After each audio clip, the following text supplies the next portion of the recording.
Hello అండి. అందరికీ నమస్కారం. Welcome back to our channel.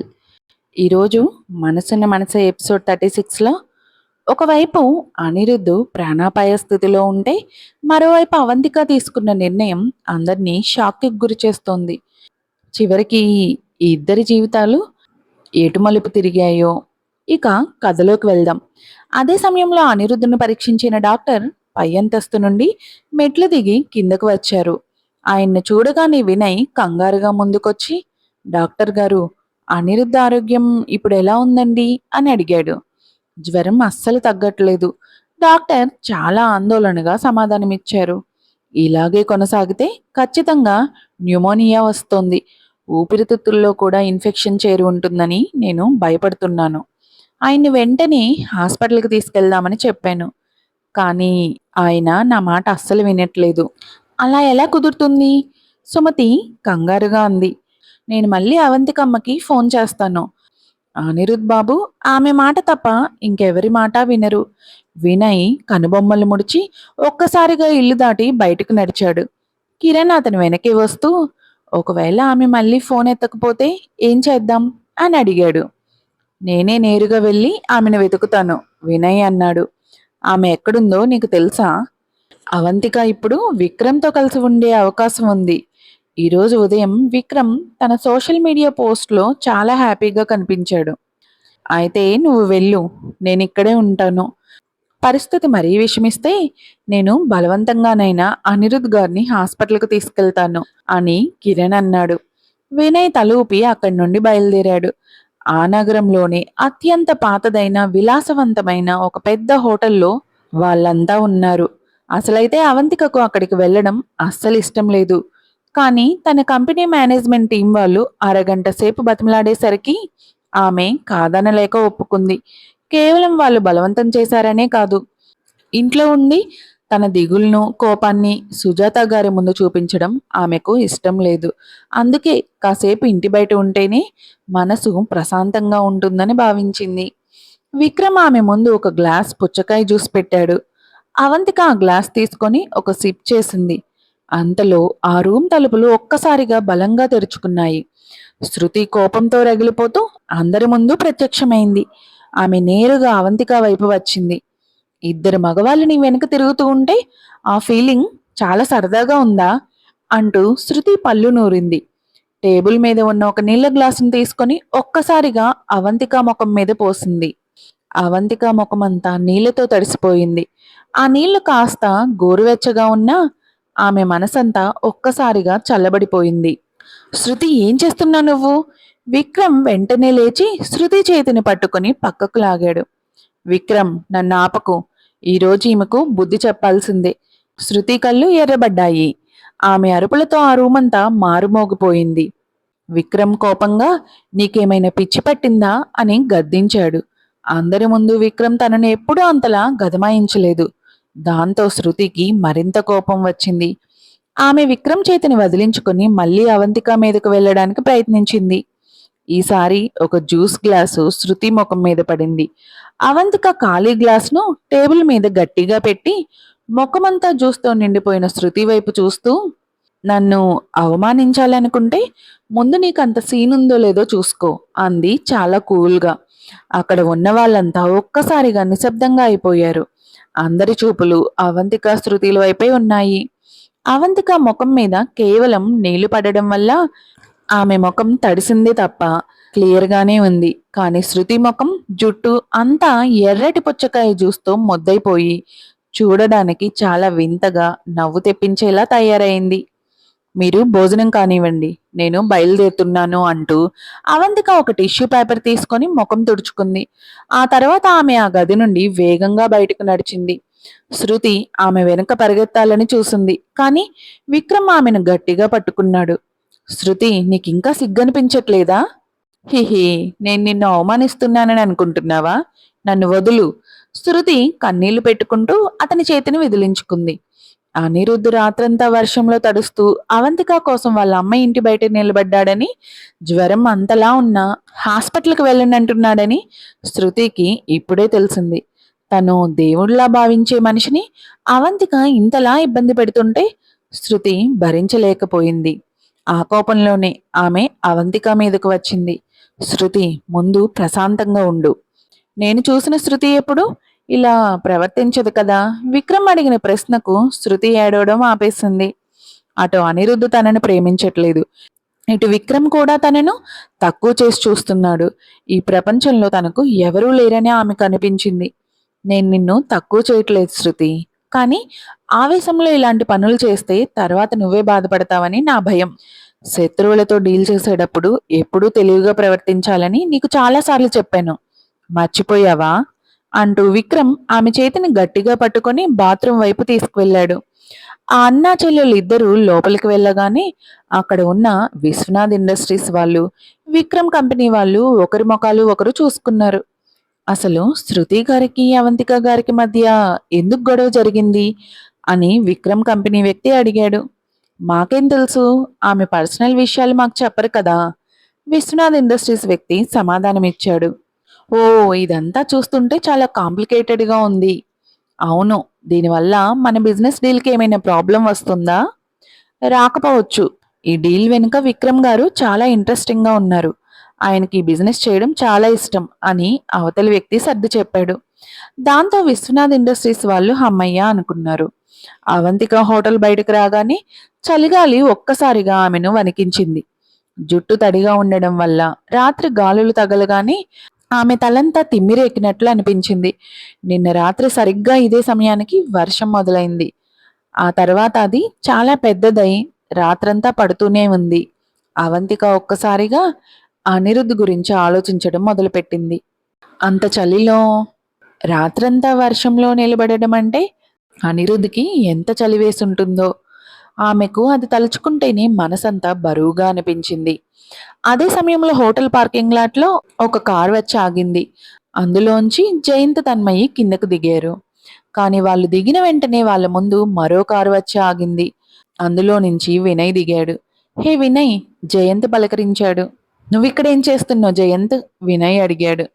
నేను నా గర్ల్ ఫ్రెండ్ని తీసుకొని అవంతికను కలవడానికి వచ్చాను, జయంత్ చెప్పాడు. వాళ్ళిద్దరూ మాట్లాడుకుంటుండగా తన్మయి నేరుగా అవంతిక దగ్గరకు వెళ్ళి ఆమెను గట్టిగా హగ్ చేసుకుంది. వినయ్ కాస్త దూరంలో నిలబడిన అవంతిక వైపు చూస్తూ, నేను కూడా ఆమె కోసమే వచ్చాను.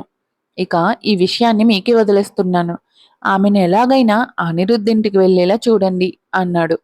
ఖచ్చితంగా, నువ్వేం కంగారు పడకు, నా గర్ల్ ఫ్రెండ్ ఆ పని చూసుకుంటుంది, జయంత్ అన్నాడు.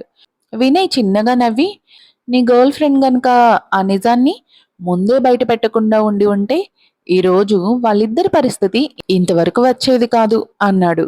జయంత్ ముఖం సిగ్గుతో ఎర్రబడింది. నా గర్ల్ ఫ్రెండ్ కేవలం ఆ అబద్ధాన్ని కాస్త ముందే బయటపెట్టింది, అంతే కదా. వినయ్ అతని మాటలను అడ్డుకుంటూ, సరేలే, ఇప్పుడు దీని గురించి మాట్లాడి టైం వేస్ట్ చేయడం అనవసరం, నేను బయలుదేరుతున్నాను అంటూ అక్కడి నుండి వెళ్ళిపోయాడు.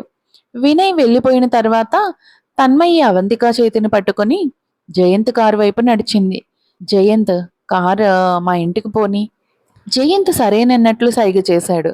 కారు వెనుక అద్దంలోంచి చూస్తున్న అతనికి అవంతిక తడిసిన జుట్టు, ఏ భావాలు లేని ఆమె ముఖం కనిపించాయి. అక్కడ ఏం జరిగిందో అతనికి పూర్తిగా తెలియకపోయినా ఆమె చాలా బాధలో ఉందనే విషయం మాత్రం అర్థమైంది. నిన్న రాత్రి జరిగిన చేదు ముగింపు ఇరువైపులా తీవ్రమైన గాయాన్ని మిగిల్చింది. ఎవరూ సంతోషంగా లేరు. కారు తన్మయి వాళ్ళ ఇంటి ముందర ఆగగానే తన్మయి అవంతికను తీసుకొని కిందకు దిగింది. అదే సమయంలో ఆమె జయంత్ వైపు చూస్తూ అక్కడి నుండి వెళ్ళిపోమ్మని కళ్ళతోనే సైగ చేసింది. జయంత్ కూడా చాలా తెలివిగా కారు తీసుకొని అక్కడి నుండి వెళ్ళిపోయాడు. తన్మయ్య అవంతికను లోపలికి తీసుకువచ్చాక ఆమె కంగారును తగ్గించడానికి చిన్నగా నవ్వుతూ, మా పేరెంట్స్ రోజు చాలా లేట్గా ఇంటికి వస్తారు, రా నా రూమ్కి వెళ్దాం, నా రూమ్లో బెడ్ చాలా పెద్దది, మనమిద్దరం ప్రశాంతంగా పడుకోవచ్చు అంది. అవంతిక ఒకసారి హాల్ వైపు చూసి ఆ తర్వాత ఏం మాట్లాడకుండా తన్మయి వెనుక పైకి నడిచింది. తన్మయి ఇంటికి రావడం ఆమెకు ఇదే మొదటిసారి. ఇంటికి వెళ్తే తన ఈ అవస్థ చూసి తల్లి కంగారు పడుతుందని భయపడి ఆమె ఇక్కడికి రావడానికి ఒప్పుకుంది.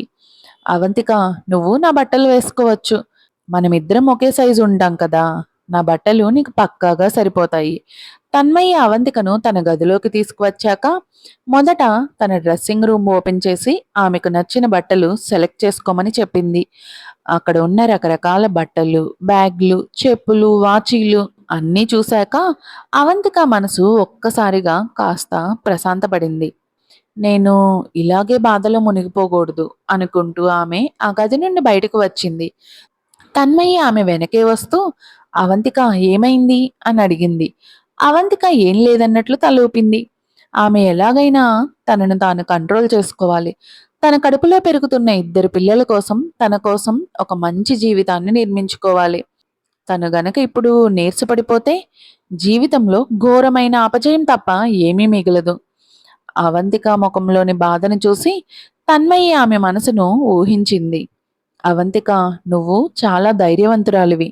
నీ స్థానంలో నేను ఉండి ఉంటే ఈ పాటికి తట్టుకోలేకపోయేదాన్ని. ఆమె చేతులు పట్టుకొని తన్మయి నిజాయితీగా అంది. అనిరుద్ధుతో ఉంటే నీ లైఫ్ చాలా బాగుంటుందని నేను అనుకున్న మాట నిజమే. కానీ అతనితో ఉండడం వల్ల నీకు ఇంత నరకం అనుభవించాల్సి వస్తే అలా కలిసి ఉండడం కంటే ఒంటరిగా జీవించడమే 100 రెట్లు మేలు. నా బాధకు కారణం నేనే, అవంతిక మెల్లగా అంది. నాకు అతని మీద ప్రేమ లేకపోతే ఈరోజు నేను ఇంతలా నరకం అనుభవించేదాన్ని కాదు కదా.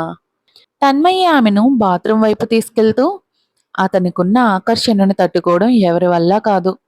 అతను అంతటి గొప్పవాడు, ఒక వెలుగు లాంటివాడు. కాబట్టి ఇందులో నీ తప్పేమీ లేదు. ఎక్కువగా ఆలోచించకుండా ముందు వెళ్ళి స్నానం చెయ్యి. ఆ తర్వాత హ్యాపీగా పడుకుందువు గాని. ఈరోజు శృతి నన్ను కలవడానికి వచ్చింది. అవంతిక బాత్రూం తలుపు దగ్గర ఆగి మనసులో ఏదో అడగాలని తడబడుతూ చివరికి అడిగింది. అనిరుద్ధ్కి ఏమైనా అయిందా? అవంతిక కళ్ళు ఎర్రబడడం చూసిన తన్మయి గట్టిగా ఊపిరి పీల్చుకొని ఇలా చెప్పింది. నిన్న రాత్రి పడ్డ తుఫాను గత 10 ఏళ్లలోనే అతిపెద్దదట. పైగా చలి కూడా 10 డిగ్రీల కంటే పడిపోయింది. ఎంతటి ఆరోగ్యవంతుడైనా ఆ వానలో రాత్రంతా తడిస్తే మంచాన పడాల్సిందే. అందులోనూ అనిరుద్ధు ఇప్పుడిప్పుడే పెద్ద జబ్బు నుండి కోలుకుంటున్నాడు కదా. అందుకే అతని శరీరం చాలా బలహీనంగా ఉండి ఉంటుంది. అవంతిక అనిరుద్ధ్ ఇంటికి తిరిగి వెళ్ళలేదు. కనీసం జ్వరంతో బాధపడుతున్న అతన్ని చూడ్డానికి కూడా వెళ్ళలేదు. ఈసారి అవంతిక చాలా కఠినంగా ప్రవర్తించింది. కానీ ఆమె కంటే కఠినంగా ప్రవర్తించిన వ్యక్తి ఇంకొకరు ఉన్నారు. ఆయనే వినయ్. అవంతిక అనిరుద్ధ్ను చూడడానికి రాకపోవడంతో హాస్పిటల్ బెడ్ మీద ఉన్న అనిరుద్ధ్ దగ్గరకు వినయ్ ప్రతిరోజు వెళ్ళేవాడు. వెళ్ళి కావాలని అవంతిక గురించి లేనిపోని అబద్ధాలు చెప్పేవాడు. ఈరోజు అవంతిక విక్రమ్ ఆఫీస్కి వెళ్ళింది. ఇద్దరూ కలిసి రోజంతా చాలా హ్యాపీగా గడిపారు అనో, లేదా ఈరోజు ఇద్దరూ కలిసి లంచ్ చేశారు అనో చెప్పేవాడు. వాళ్ళిద్దరూ నిజంగానే ఆర్ట్ ఎగ్జిబిషన్కి వెళ్ళారా లేదా, కలిసి లంచ్ చేశారా అనేది అక్కడ ముఖ్యం కాదు. వినయ్ ఉద్దేశం ఒకటే, అనిరుద్ధ్కి విపరీతమైన కోపం తెప్పించాలి. ఎందుకంటే ఆ కోపమే అనిరుద్ధ్ త్వరగా కోలుకోవడానికి ఉపయోగపడుతుంది. అనిరుద్ధ్ కనుక ఇలాగే జబ్బుపడి ఉంటే అతను విక్రమ్ మీద రివెంజ్ తీర్చుకోలేడు కదా. అనిరుద్ధ్ మనస్తత్వం తెలిసిన వినయ్ అతనికి ప్రతిరోజు నరకం చూపిస్తూ వచ్చాడు. చివరకు వినయ్ అనుకున్నట్లే జరిగింది. మెడిసిన్స్ పవర్తో పాటు ఆ కోపం వల్ల అనిరుద్ధ్ ఆరోగ్యం త్వరగా మెరుగవ్వడం స్టార్ట్ అయ్యింది. అతను ఇంకా తెల్లగా నీరసంగా కనిపిస్తున్నప్పటికీ ఎలాగైనా హాస్పిటల్ నుండి బయటకు రావాలని డిసైడ్ అయ్యాడు. దానికి కారణం ఈరోజు విక్రమ్ అవంతికను ఒక పెద్ద ఆర్టిఫిషియల్ ఇంటెలిజెన్స్ టెక్నాలజీ ఈవెంట్కి తీసుకెళ్తున్నాడని వినయ్ అతనికి చెప్పడమే. ఇన్ని రోజులుగా బెడ్ పై పడుకొని అనిరుద్ధ్ చాలా విషయాల గురించి ఆలోచించాడు. నిజం చెప్పాలంటే విక్రమ్ గురించి అతని మనసులో అంత స్పష్టమైన అంచనా లేదు. కానీ ఈ అనారోగ్యం అతనికి పాత విషయాలన్నింటినీ గుర్తు చేసింది. విక్రమ్ చాలా తెలివైన స్వార్థపరుడు. అతను స్నేహం చేసినా ఏ పని చేసినా తన స్వలాభం ఎంత, నష్టం ఎంత అని చాలా పక్కాగా లెక్కలు వేసుకుంటాడు. పైగా ముసుగు వేసుకొని ప్రవర్తించడంలో అతను చాలా దిట్ట. శత్రువు ముందర కూడా ఎంతో నవ్వుతూ కనిపిస్తాడు. అవతలివాడు అతను లొంగిపోయాడని నమ్మి అప్రమత్తంగా లేని సమయం చూసి వెనుక నుండి గట్టిగా దెబ్బ కొడతాడు. అనిరుద్ధ్, విక్రమ్లు గతంలో విడిపోవడానికి కేవలం వాళ్ళ ఇగోలు మాత్రమే కారణం కాదు. ఇద్దరి బిజినెస్ ఆలోచనలు కూడా వేరు. విక్రమ్ డబ్బు కోసం ఎలాంటి పనులైనా చేస్తాడు. అవసరమైతే చట్టవిరుద్ధమైన పనులు చేసి కూడా సంపాదిస్తాడు. అనిరుద్ధ్ కూడా లాభాల కోసమే చూసినప్పటికీ అతనికి కొన్ని నైతిక విలువలు ఉన్నాయి. ఎంత పెద్ద మొత్తం కళ్ళ ముందున్నా కొన్ని రకాల డబ్బును అతను అస్సలు తాకడు. ఇప్పుడు అవంతిక విక్రమ్కి దగ్గరవుతోంది. ఇలాగే కొనసాగితే ఎప్పటికైనా విక్రమ్ ఆమెను సర్వనాశనం చేస్తాడని అనిరుద్ధ్కి అర్థమైంది. అనిరుద్ధ్, నువ్వు కనీసం ఇంకొక వారం రోజుల పాటు బెడ్ రెస్ట్ తీసుకోవాలని డాక్టర్స్ చెప్తున్నారు. బయట చాలా చలిగా ఉంది. పైగా పెద్ద గాలులు వీస్తున్నాయి. నువ్వు ఇప్పుడు బయటకు వెళ్తే నీ ఆరోగ్యం మరింత క్షీణిస్తుంది, వినయ్ అన్నాడు. పక్కనే ఉన్న డాక్టర్ కూడా అవునన్నట్లు తలూపారు. కానీ అనిరుద్ధ్ వాళ్ళ మాటలను అస్సలు పట్టించుకోకుండా వార్డ్రోబ్ దగ్గరకు వెళ్ళి తన గ్రే కలర్ కోట్ తీసి వేసుకొని సిద్ధమయ్యాడు. వినయ్ నిస్సహాయంగా డాక్టర్ వైపు చూస్తూ తల అడ్డంగా ఊపాడు. దీని అర్థం ఎవరు ఎంత చెప్పినా అనిరుద్ధ్ వినడు, బయటకు వెళ్ళడం ఖాయమని. ఈరోజు జరుగుతున్న టెక్నాలజీ ఎగ్జిబిషన్ కేవలం విదేశీ మరియు పెద్ద బిజినెస్ వర్గాల కోసమే ఏర్పాటు చేయబడింది. అక్కడ కూర్చోవడానికి కేవలం 50 సీట్లు మాత్రమే ఉన్నాయి. వీడియో నచ్చితే లైక్ చేయండి, మీ ఫ్రెండ్స్తో షేర్ చేయండి. కొత్త వీడియోల కోసం సబ్స్క్రైబ్ చేసుకోవడం మర్చిపోకండి. మీకేమనిపించిందో కామెంట్స్లో చెప్పండి. Thank you.